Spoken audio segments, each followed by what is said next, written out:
Totally Useless Information with Nick and Roy is brought to you in part by Tom's Place, the finest in men's fashion, located in Toronto at 190 Baldwin Street, in the heart of Kensington Market. Or visit toms-place.com. It's everything you never needed to know. This is Totally Useless Information with Nick and Roy. Listen, laugh, and learn. Where in the world is it illegal to walk around naked? Hi, I'm Nick. And I'm naked. Oh, no. I'm Roy. Oh, no. And we scoured the internet this week to find out this totally useless information just for you. Plus, we'll answer your question in the mailbag section. A listener asked, is there a purpose to my cat's whiskers? Is that code? And in the news, she's a few chips short of a full can. Totally useless information. It's everything you never needed to know.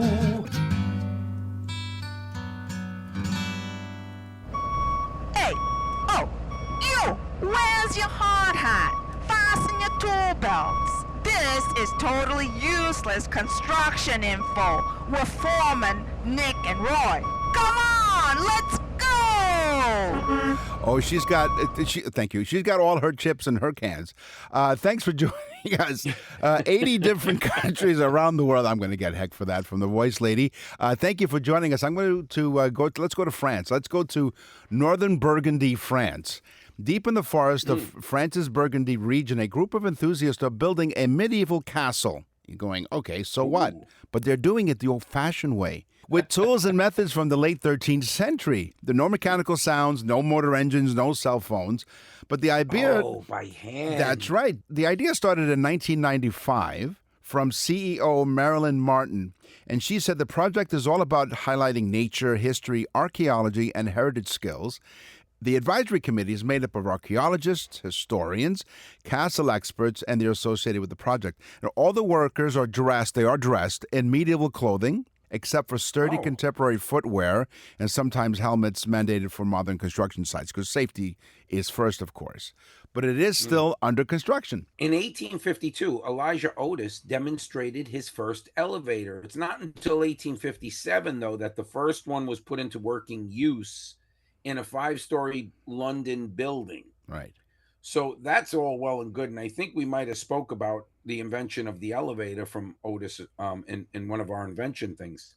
Sounds familiar. But the first elevator shaft, because in the beginning, the elevators were on the outside.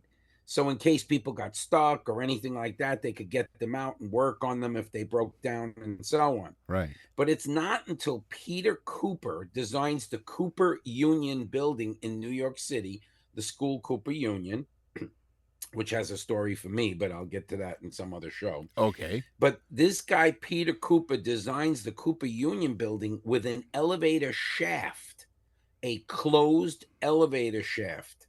It's not until 5 years after the building is built that Otis can design the proper elevator to fit in that shaft, which would become what we all know today as the elevator.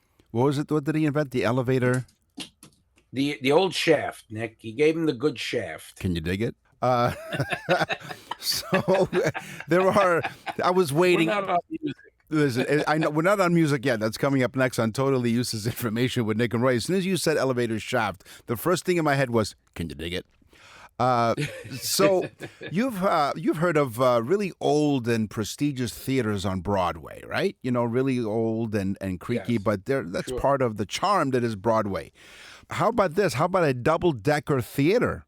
The Elgin and Winter Garden Theater in Toronto is the last operating double-decker theater with two separate and distinctive theaters, one on top of the other. It is considered one of the most beautiful theater complexes in the world, and it was built in 1913 as the flagship of Marcus Lowe's theater chain. Remember Lowe's Theaters? It was part of that, the flagship of Marcus Lowe's theater chain. Serious retail therapy is what's needed because it is the home of the largest mall in North America. It is the West Edmonton Mall in Alberta at 4.9 million square meters. From 1981 until 2004, it was the largest mall in the world, but the shopping center boasts 800 stores and services, including 2 hotels and over 100 restaurants, and approximately 30.8 million shoppers descend on it each year. Wow. Wow. That's huge. Hanging out at the mall. That is huge. And when we talk about construction and projects, huge construction projects, this one is an out of this world, as far as I'm concerned, project. The International Space Station. Oh. Literally built out of this world in our stratosphere. Now, it's a low orbit. Most people don't understand. It's not in space, really. It's in low orbit of the world itself, of Earth. Yeah.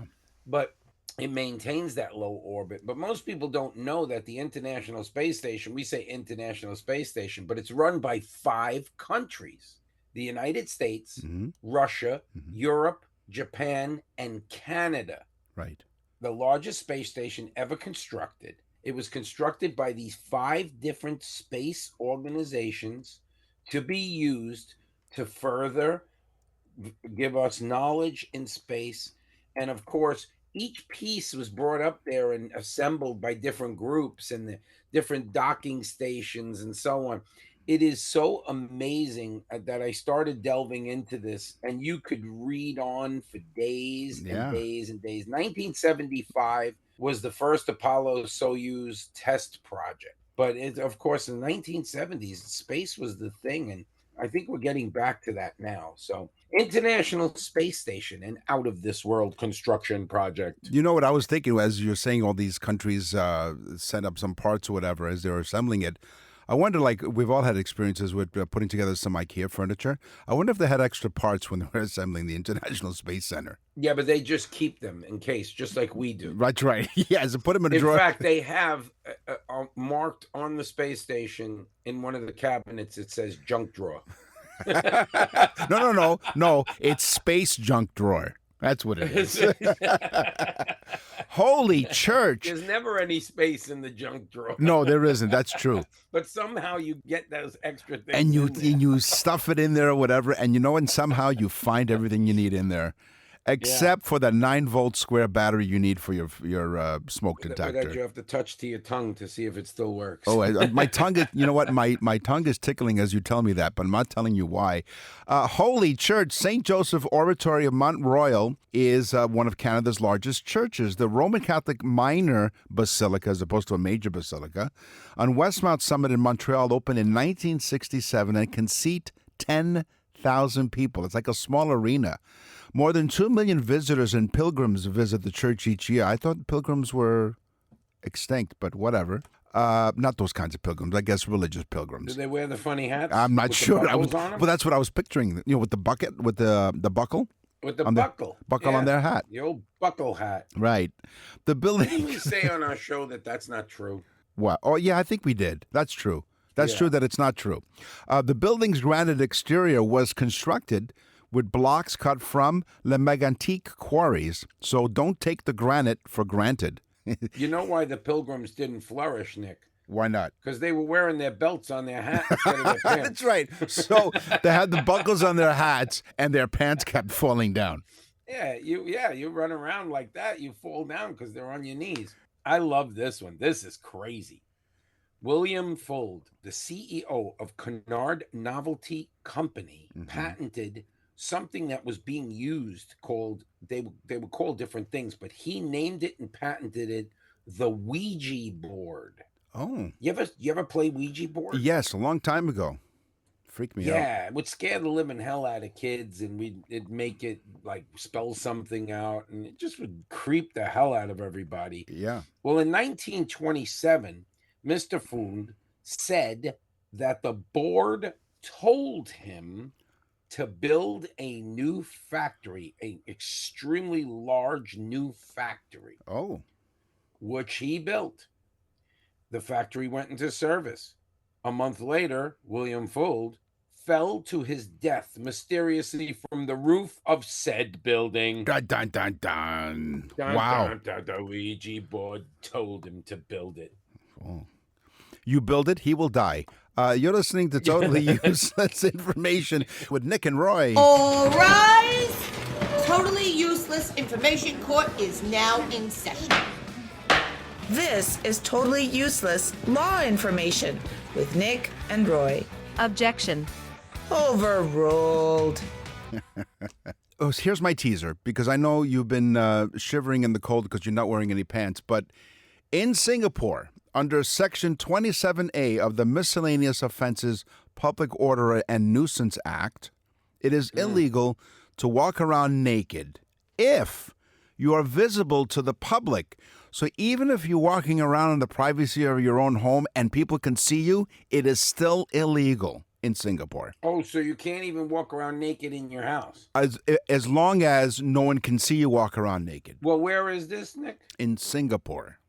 Well, the law itself has so many words, they should have so many clothes on. But that's why when I was in Singapore, I saw all those people showering in their clothes. Right.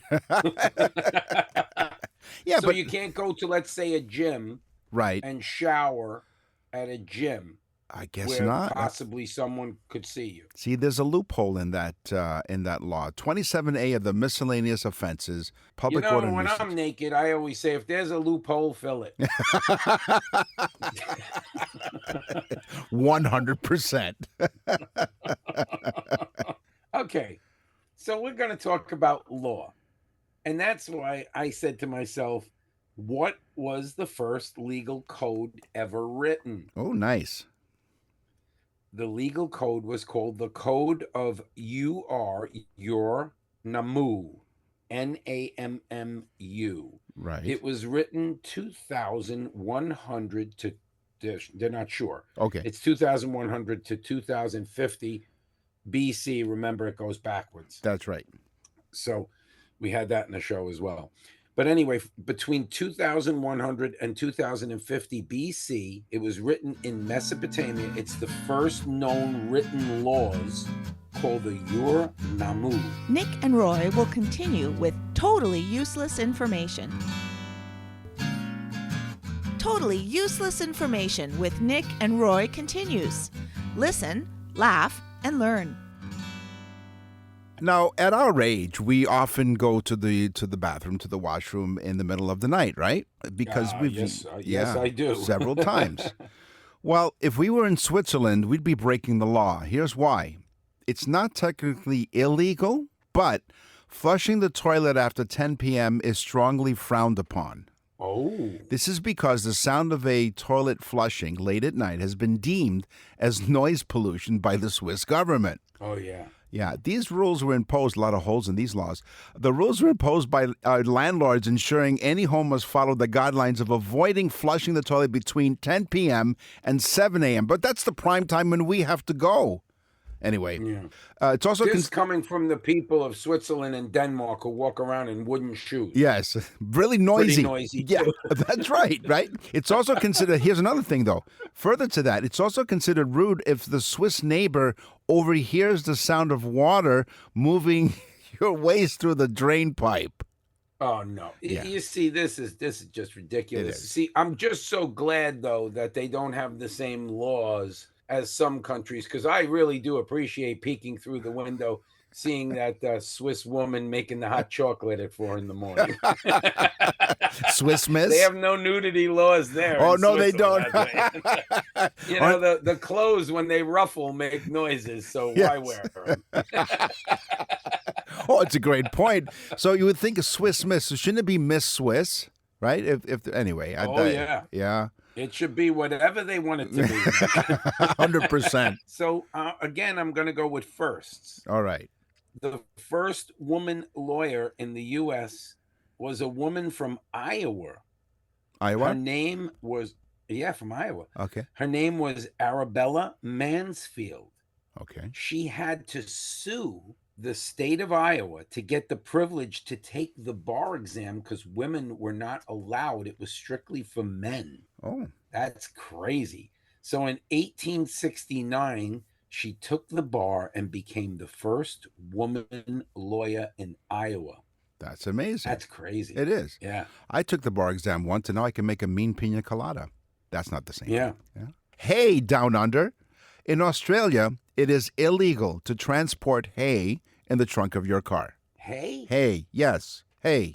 Hay yourself. what does the cop say? Hey, what's in your trunk? And you say yes. But no, he would say no, or she would say no, because they don't want to be Could you caught. imagine him saying that to Kim Kardashian? Hey. Hey. Hey. But hold on. You can take all the hay you want in a taxi if it fits. Oh, the taxi's okay. Yeah. If it fits. Well, I guess because it's considered a livery service. Yes, a delivery service. Yeah, we have to find that out, why it's called livery. Was Okay. it eventually, did they originally do livestock? Well, livery? maybe. You know what? That's one for when we do cars on Totally Useless Information with Nick and Roy. Yeah, I'm going to find that out. All right. Not for this show, but another show. Yes. So those of you listening now, please stay in suspense. Please stay in suspenders. Keep your pants up. It's suspense for two things: the Swiss Miss woman and my finding out about livery. Okay. Yes. The U.S. has a thing called the Institute for Legal Reform. Okay. That is a government-run agency that checks out the most fair litigation processes in states. All right. So they check out whether states are being fair or not fair or doing the right thing with the Sounds legal fair. actions. It sounds fair. It sounds fair to me. Right. So their top 5 states that the Legal Reform Institute for Legal Reform says the top 5 states for proper litigation are South Dakota, Vermont, Idaho, Minnesota, and New Hampshire. Thus, the combined population of Albuquerque, New Mexico. They're like the smallest states. Yeah. This really isn't fair, but Yeah. okay. As population wise, like Vermont is all hills. Right, but ironically, this New Hampshire's the same fair law is unfair because of all the size of the states. I mean, who breaks the law in New Hampshire? Nobody. No, and I think you can walk around naked in New Hampshire with all the hills. In fact, they do walk around naked in New Hampshire. Yep. But some of them look like Yetis, you know? Wow. Just some of them. Just some Okay, of but them. What are the bottom 5? Okay. Who made the bottom 5? All right. Get ready. California, Ooh. Illinois. No noise in Illinois. No. Missouri, Louisiana. Oh, that's interesting. A lot of corruption in Illinois and Louisiana and California. But also Missouri. Missouri. Yeah. Yes. That made it. But the one that shocked me of all, get ready, folks. Florida. No, there you go. That's because we have useless litigation. Yeah. here. Wow. That's right. We have so many slip and fall lawyers, and Wow.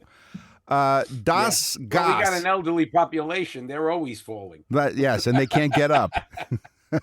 People all over the streets. Das Gas. On the German Autobahn, it is illegal to run out of gas. You could face a big fine, and don't even think of walking to the gas station because you'll get another fine for that. Oh. So here's why. Germans. Deutschland. I'm a Thank little you. slow this morning. That's all right. A little behind. It takes them 90 minutes to watch 60 minutes. Germans believe that you have the power to keep your car properly gassed up. So if you run out of gas, it's your own fault. No. Let me stop you there, Nick. You do not have the power because you have no gas. That's have the true. ability, but not the power. On top of it all, well, they're saying walking along the highway is unsafe, as having your vehicle stalled on the side of the road as well. So keep your eyes on your gas gauge and fill her up when you get low. Otherwise, you'll get charged in Germany. That's insult to injury. Do the Germans think that the people want to run out of gas? I mean, it's an inconvenience to run out of gas to begin with. Right. Plus, God only knows how much hay they have in the trunk. Hey, that's right. It slowed them down. Okay, lawyers. My son is an attorney. Okay. And his wife. Very proud of the both of them. Yes. But lawyers are so dramatic. They're so dramatic, in fact. Yeah. Get ready for these names. Jerry Springer. Yeah. Oh, really? Lawyer. Yes, okay. John Cleese from Monty Python, Didn't know that. lawyer. Nice. Geraldo Rivera, Oh, surprising. he's a lawyer. The guy who found nothing in Al Capone's tomb, in Al Capone's Found secret nothing. stash, found an empty room. he should be disbarred. Yeah. Okay. Ozzie Nelson from Ozzie and Harriet, Nice. a lawyer. All these people, dramatic people, lawyers. Wow. Cool. You're listening to Totally Useless Information with Nick and Roy. From Beethoven to Bieber, rock and roll to rhythm and blues. This is Totally Useless Music Information with Nick and Roy.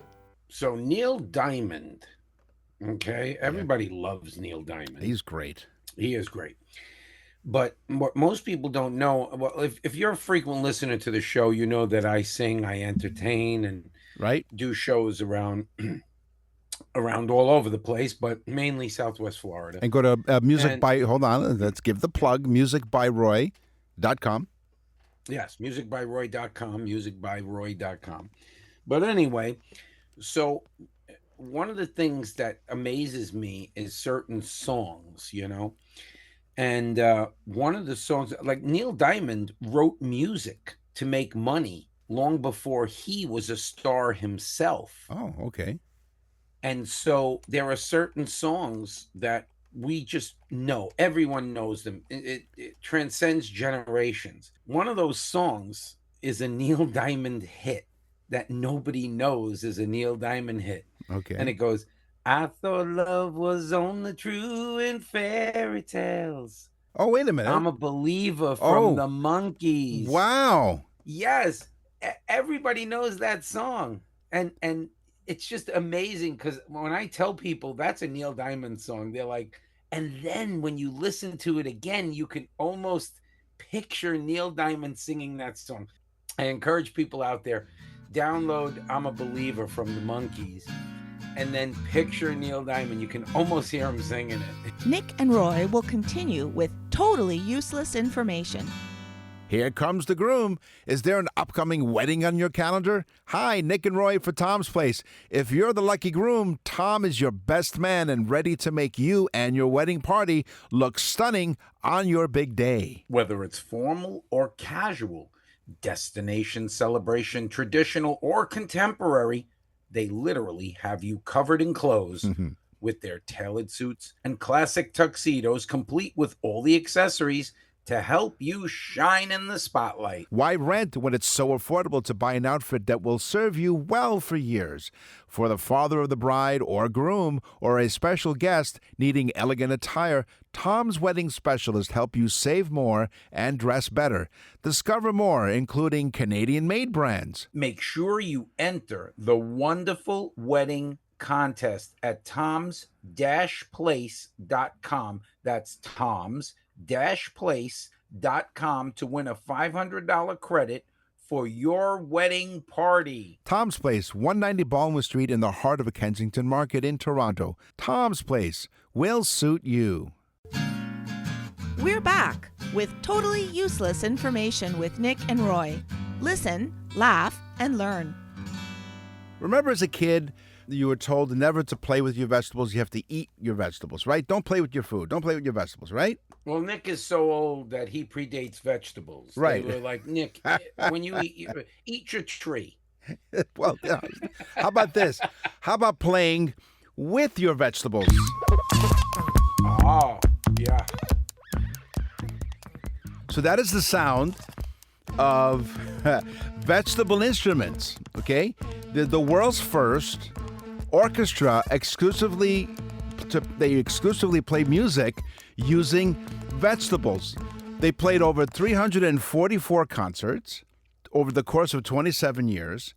The 11-piece vegetable orchestra formed in Vienna in 1999 when The old Vienna Vegetable Choir. that's the Vienna Vegetable Orchestra, so VVO.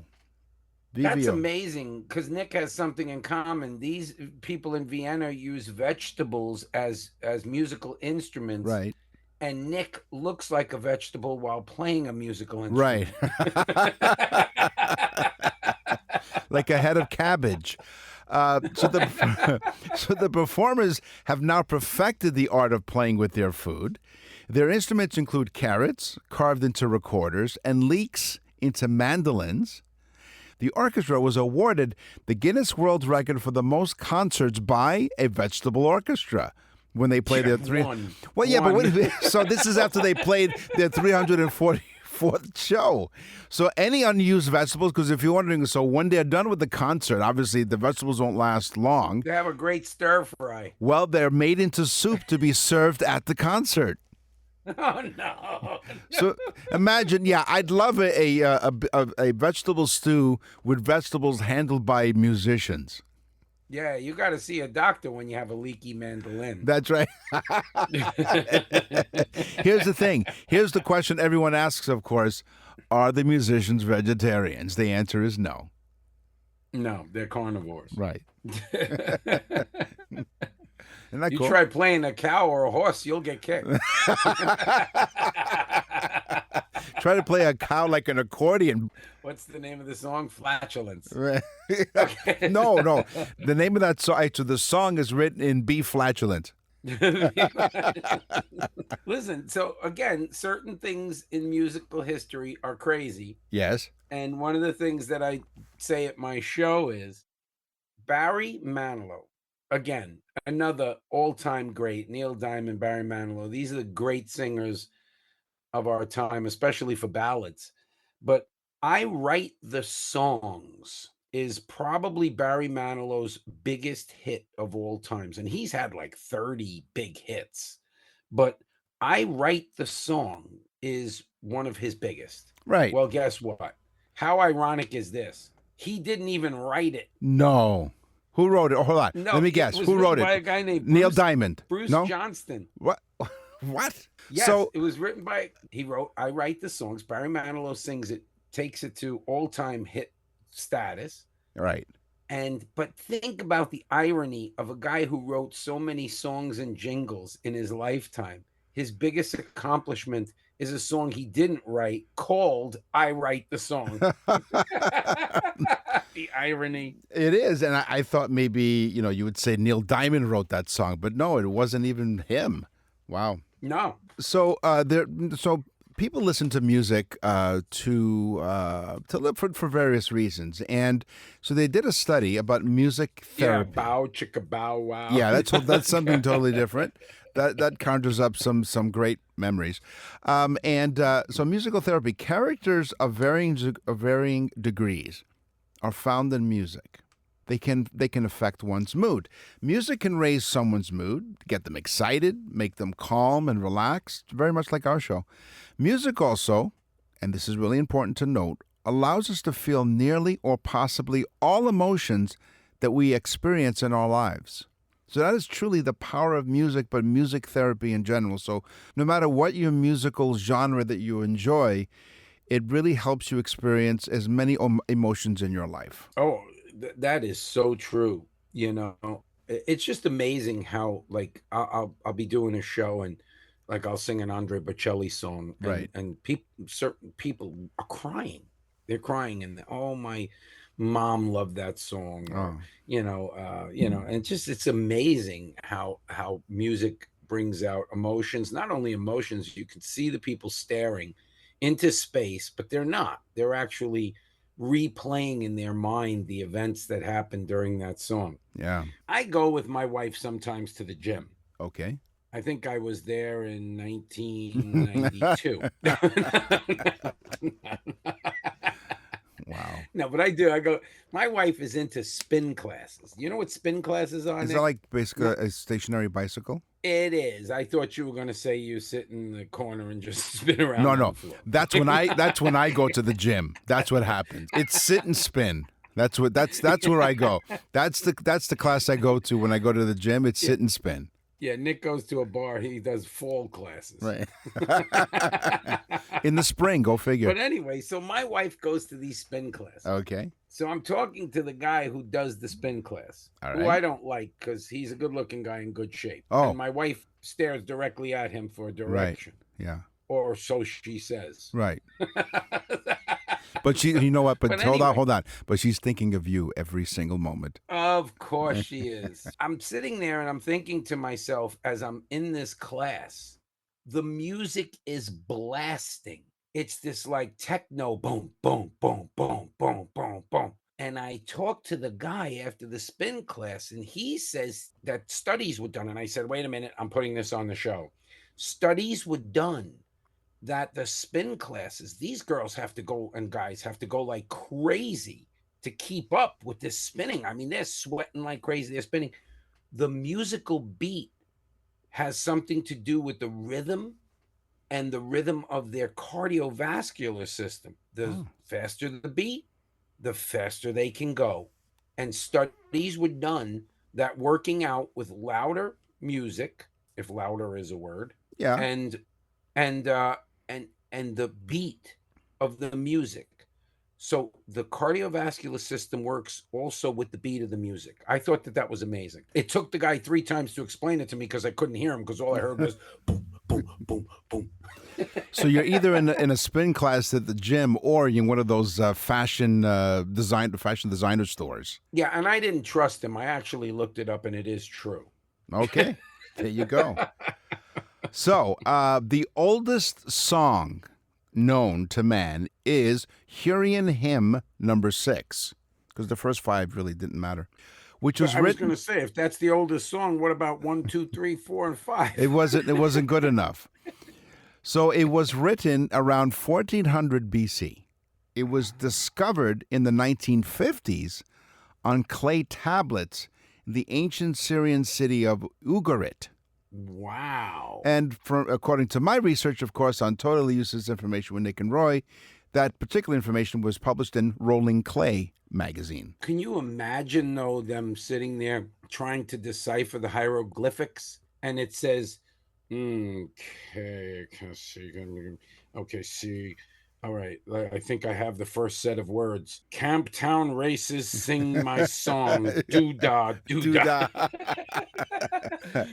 Oh, Camptown man. races sing my song. Doo-dah, doo-dah. Doo-dah. Guess what, folks? That's stuck in your head like an earworm It for the is rest of the day. 100%. Thank you very much for that. It keeps going and going and going. Is that you in the evening when you're sleeping? Yeah, and going. No, it's when I wake up in the middle of the night and going and going and going. So, participants included in this epidemic music group and lasted for 453 hours, 54 minutes, and 40 seconds. It was a concert as part of Canada's celebration of the country's 150th anniversary. 453 hours, 54 minutes, 40 seconds. You're listening to Totally Useless Information with Nick and Roy. We talked about singing birthday. So one of the things that we do is on the birthday message that we provide when you order one through nickandroy.com at the Nick and Roy store is Roy sings a little happy birthday. We provide some useless information about the day that the birthday recipient was born, and it's for your loved one. You go to nickandroy.com. You go to the Nick and Roy store and order a very special birthday message for your loved one. Nick and Roy will continue with totally useless information. You're listening to Totally Useless Information with Nick and Roy. Listen, laugh, and learn. What's in the mailbag? What's in the mail?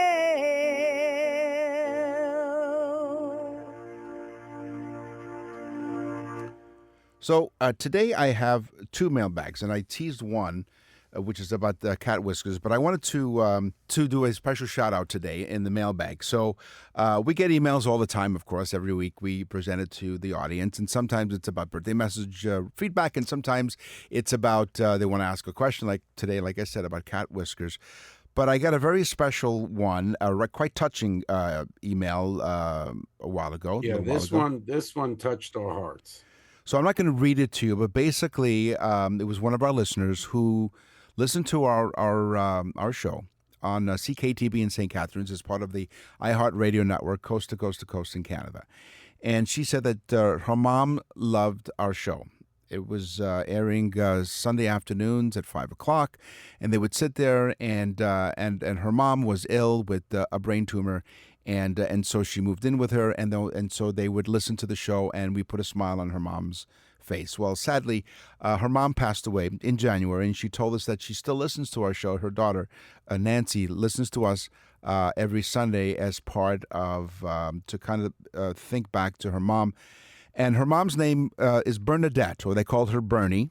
And Bernadette, I know you're listening to us up there, and I'm sure you're laughing and smiling. We really appreciate that. And Nancy, thank you for reaching out and sharing something really personal. It was really touching to Roy and I when we found out that we put a smile on your mom's face.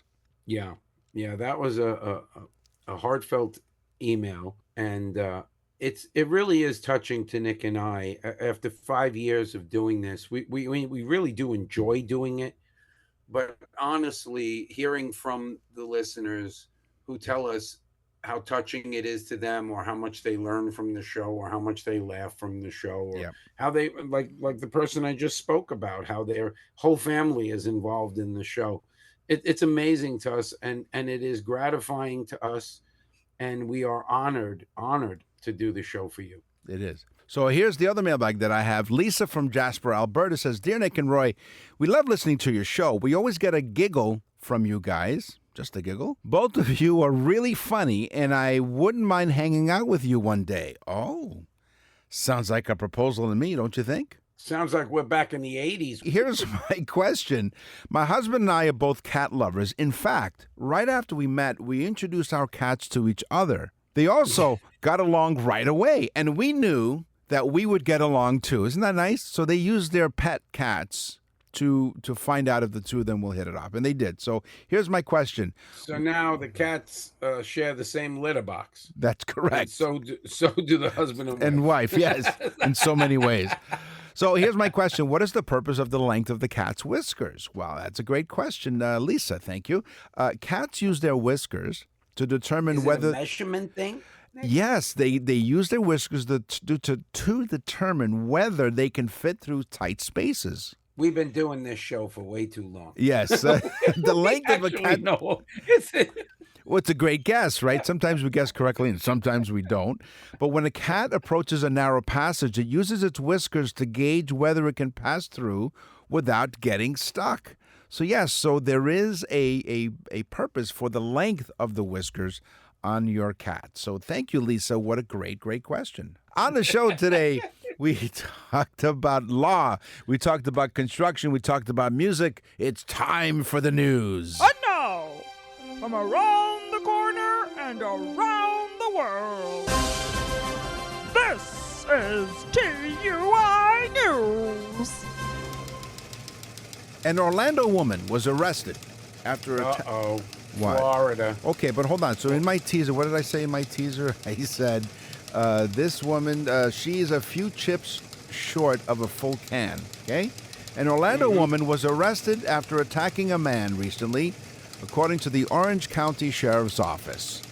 Orange County Deputy Adams said he responded to a physical fight at the 7-Eleven gas station. It happened on International Drive in Orlando. So if you're familiar with that area, International Drive. It couldn't happen at a gas station convenience store, could it? Yeah, 7-Eleven gas station. So according to Adams, he said, I arrived at the 7-Eleven and eventually made contact with the victim, who was later identified by his Florida driver's license as Martin Milburn. Her weapon of choice? A Pringles chip can. Oh, yeah. Martin. Did he conceal it in his pants? He didn't, right? And he realized that she wasn't as stacked up. I've been, people have said that to me. Is that a Pringles can in your pants, or you're just happy to see me? No, you're just stacked. So anyway, Martin stated that the assailant, Shanika Sardal, struck him in the eye with a Pringles chip can and took off running. So she struck him in the eye? She struck him in the eye with the Pringles can. Ooh. Yeah. So Martin stated that she did this. So while speaking with Martin, this is now going back to the Deputy Adams, While speaking with Martin, the victim, I observed that Martin had a significant cut on his right eyebrow and below his eye, causing him to bleed. Yeah. Yeah.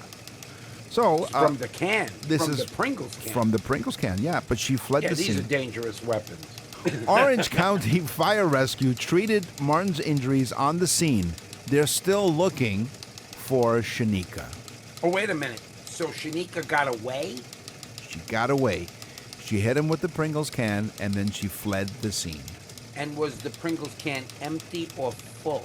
It doesn't indicate in the story that they've written, but maybe in the police report it would say maybe the can was half full, if you know what I mean.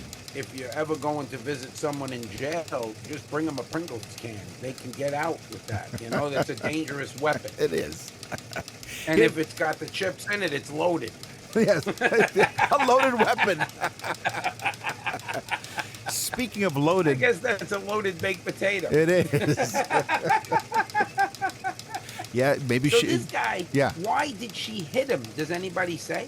All they said is that Did this guy try to take a chip? they Did responded this to. guy maybe try to pinch the can?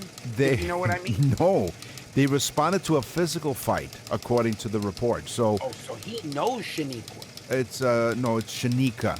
Shanika's probably he knows her.